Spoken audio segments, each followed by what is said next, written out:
Question ভাই। Question হচ্ছে সকালে যখন আসলাম, সকালে আসার পর এই যুবলীগ ছাত্রলীগরা অস্ত্রগুলো পাইলো কই ভাই? এই কোশ্চেনটা, এই কোশ্চেন, পুলিশ গুলি করুক মানা যায় ভাই, যুবলীগ ছাত্রলীগের এই গুলিগুলো কই পেলো ভাই?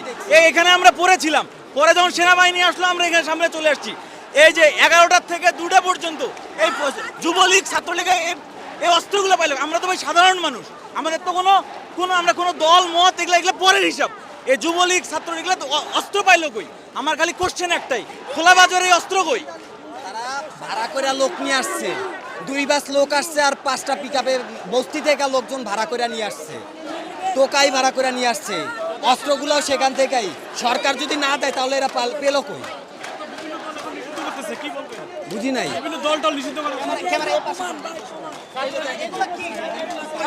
সন্ত্রাসীরা